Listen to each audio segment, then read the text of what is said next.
కవితను మళ్ళీ తిహార్ జైలుకే జ్యుడిషియల్ కస్టడీకి పంపించాలని చెప్పి కోరే అవకాశం ఉంది. రేపు కోర్టులో నేరుగా ప్రొడ్యూస్ చేయడం కానీ, ఆమెను తిహార్ జైలు తీసుకురావడం కానీ, లేదా వీడియో కాన్ఫరెన్స్ ద్వారా కానీ కోర్టు ముందు ప్రొడ్యూస్ చేసి ఈ కేసు ఇన్వెస్టిగేషన్ ప్రాసెస్ ఎక్కడి వరకు వచ్చింది, ఇంకా ఎవరెవరిని ప్రశ్నించారు, సో కేజ్రీవాల్ అరెస్ట్ అయ్యారు కాబట్టి సో ఆయన నుంచి ఎటువంటి సమాచారం రాబోతున్నారు, వీటన్నింటినీ కూడా రిమాండ్ అప్లికేషన్లో పేర్కొనడం జరుగుతుంది. తద్వారా కవితను మరో 14 రోజుల జ్యుడిషియల్ కస్టడీకి ఇచ్చే అవకాశం అయితే కనిపిస్తోంది.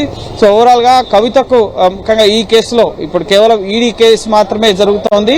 నెక్స్ట్ సిబిఐ కూడా రంగంలోకి దిగబోతోంది. ఇప్పటికే సిబిఐకి విచారించేందుకు అనుమతించడం జరిగింది. అలాగే సిబిఐ కూడా తిహార్ జైల్లో కవితను ప్రశ్నించే అవకాశం కనిపిస్తోంది. అది ఈ రోజు కానీ లేక రేపు కానీ, రేపు జ్యుడిషియల్ కస్టడీ ముగుస్తుంది కాబట్టి ఒకవేళ ఈ రోజే ఇటు జ్యుడిషియల్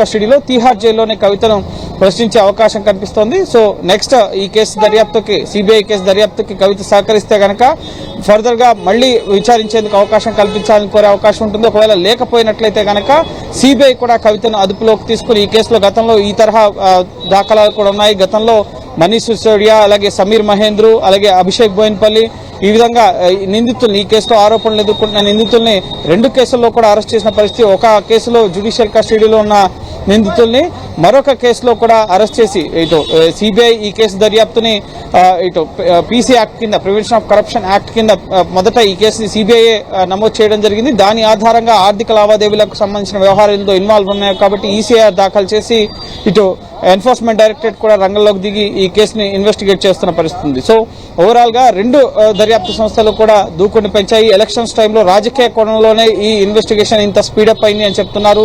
అలాగే ప్రతిపక్ష పార్టీలనే టార్గెట్ గా చేస్తూ కూడా ఈ విధంగా ఈ ఇన్వెస్టిగేషన్ జరుగుతుందని చెప్పి ఆమ్ ఆద్మీ పార్టీ కానీ లేక బీఆర్ఎస్ పార్టీ కానీ ఈ కేసులో పొలిటికల్ గా పార్టీస్ ఎవరైతే ఆరోపణలు ఎదుర్కొంటూ నిందితులుగా ఉన్నారో సో వాళ్ళు కూడా కేంద్ర ప్రభుత్వం పైన తీవ్ర విమర్శలు చేస్తున్న పరిస్థితి ఉంది. సో కానీ ఇన్వెస్టిగేషన్ ఏజెన్సీస్ మాత్రం ఖచ్చితంగా ఇందులో తప్పు జరిగింది, మా దగ్గర ఎవిడెన్సెస్ ఉన్నాయి, సో ఆ ఎవిడెన్స్ ద్వారా మాత్రం ఇన్వెస్టిగేషన్ చేస్తున్నామని చెప్తున్నప్పటికీ ఎన్నికల సందర్భంలో ఈ ఇన్వెస్టిగేషన్ స్పీడప్ అవడం, నేతల అరెస్టులు కావడం, ఎలక్షన్స్ లో లెవెల్ ప్లేయింగ్ ఫీల్డ్ లేకుండా ప్రతిపక్ష నేతలను అరెస్ట్ చేసి జైల్లో ఉంచి ఏకపక్షంగా ఇటు బీజేపీ ప్రచార కార్యక్రమాలను నిర్వహించుకుంటోంది, ఖాతాలను ఫ్రీజ్ చేస్తుంది అన్న ఆరోపణలు అయితే ప్రతిపక్ష పార్టీలు పెద్ద ఎత్తున చేస్తున్నాయి. కానీ ఇన్వెస్టిగేషన్ ఏజెన్సీస్ మాత్రం కోర్టు ముందుకు వచ్చేసరికి మాత్రం ఖచ్చితమైన ఆధారాలని అలాగే సాక్ష్యాలని చూపిస్తున్న తరుణంలోనే కోర్టుల్లో నిందితులకి ఎటువంటి ఊరట కూడా లభించట్లేదు. అందులో భాగంగానే కవితకు కూడా మధ్యంతర బెయిల్ విషయంలో ఊరట దక్కలేదు. ఇటు కవితకు వ్యతిరేకంగా ఉన్న ఎవిడెన్సెస్, ఇటు సాక్షుల్ని ఆధారాలని ట్యాంపర్ చేస్తారు, గతంలో నిందితులను బెదిరించారు, అనేక మొబైల్ ఫోన్స్ లో డేటాని డిస్ట్రాయ్ చేశారు, కోట్ల విలువైన మొబైల్ ఫోన్స్ ని మార్చారు, ఈ విధంగా అనేక అంశాలని రిమాండ్ రిపోర్టులు ఛార్జ్ షీట్ లో పేర్కొనడం జరిగింది. అలాగే కవితకు వ్యతిరేకంగా ఆధారాలను కూడా కోర్టుకు చూపించిన నేపథ్యంలోనే మధ్యంతర బెయిల్ ఇస్తే కేసు దర్యాప్తుపై ప్రభావం పడుతుందన్న కోణంలోనే కవితకు మధ్యంతర బెయిల్ ని తిరస్కరించినట్లుగా తెలుస్తోంది. గోపి ఇప్పటికే ఈడీ సిబిఐ కేసులో దూకుడు పెంచారు. మరోవైపు ఇటు కవితకు మధ్యంతర బెయిల్ నిరాకరించిన నేపథ్యంలో కవిత తరపు లాయర్ల నెక్స్ట్ స్టెప్ ఏ విధంగా ఉండే అవకాశం ఉంది? రెగ్యులర్ బెయిల్ కి సంబంధించిన విచారణ ఏప్రిల్ 20వ తేదీన జరగబోతోంది. సో ఏప్రిల్ 25న రెగ్యులర్ బెయిల్ అంటే సాధారణ బెయిల్. ఈ కేసుకు సంబంధించి ఈడీ వద్ద ఎటువంటి ఆధారాలున్నాయి, కవిత అసలు ఈ కేసులో కవిత ఇన్వాల్వ్మెంట్ లేదు అన్నది మొదటి నుంచి కూడా కవిత తరపు న్యాయవాదులు చెప్తున్న వాదన. అయితే ఆధారాలు మాత్రం కవితకు వ్యతిరేకంగా వాట్సాప్ చాట్స్ లో కానీ ఇతర నిందితులు వచ్చిన స్టేట్మెంట్స్, ముఖ్యంగా ఆ స్టేట్మెంట్స్ కూడా నమ్మదగినవి కాదు, కేవలం పొలిటికల్ గా వాళ్ళని ఒత్తిడి చేసి ఇటు వీళ్ళకు వ్యతిరేకంగా వాంగ్మూలాలు ఇప్పించారు అన్నది కూడా కవిత తరపు న్యాయవాదులు చేస్తున్న ప్రధానమైన వాదన. సో ఖచ్చితంగా ఈ కేసులో నెక్స్ట్ ఫర్దర్ స్టెప్ ఇటు హైకోర్టుని ఆశ్రయించడం కానీ లేక సుప్రీంకోర్టుని ఆశ్రయించడం కానీ జరుగుతోంది. సో ట్రయల్ కోర్టులో ఊరట లభించిన సందర్భంలో పై స్థాయి కోర్టుల్ని ఆశ్రయించే అవకాశం కూడా ఉంటుంది. సో సుప్రీంకోర్టు అత్యున్నత న్యాయస్థానం, దేశ అత్యున్నత న్యాయస్థానం. సో ట్రయల్ కోర్టు జిల్లా స్థాయిలో ఉన్న కోర్టు ఇది. సో నెక్స్ట్ హైకోర్టు అలాగే సుప్రీంకోర్టు వరకు కూడా ఈ బెయిల్ పిటిషన్ల పైన వెళ్లే అవకాశం ఉంది. అయితే ఈ లోపే ఏప్రిల్ 20వ తేదీనే మళ్ళీ రెగ్యులర్ బెయిల్ కి సంబంధించిన పిటిషన్ ఇక్కడ లిస్ట్ అయింది కాబట్టి సో అప్పటి వరకు వెయిట్ చూస్తారా లేక ఇంట్రిమ్ బెయిల్ తిరస్కరణకు సంబంధించిన అంశాన్ని హైకోర్టులో సవాల్ చేస్తారనేది కూడా మనం వేచి చూడాల్సి ఉంటుంది. సో కవిత తరపు న్యాయవాదులు దీనికి సంబంధించి స్పష్టత ఇచ్చే అవకాశం ఉంది. ఎందుకంటే ఎటువంటి మెడికల్ గ్రౌండ్స్ లేవు, లేవు, కేవలం తన పిల్లాడి పరీక్షల నేపథ్యంలో అన్న అంశాన్ని ప్రధానంగా ప్రస్తావించారు. కానీ ఇతర కుటుంబ సభ్యులు ఉన్నారు చదివించడానికి.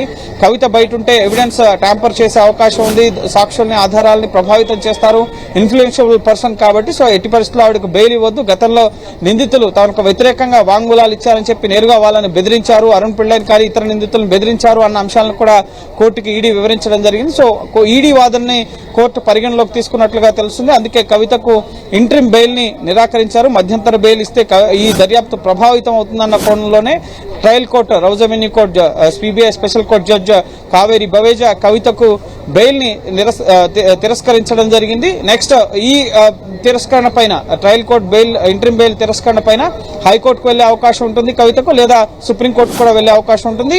అయితే కింది స్థాయి కోర్టుల నుంచే పై స్థాయి కోర్టు వరకు వెళ్లాల్సి ఉంటుంది కాబట్టి so next trial court order ని హైకోర్టులో సవాల్ చేసే అవకాశం ఉంటుంది.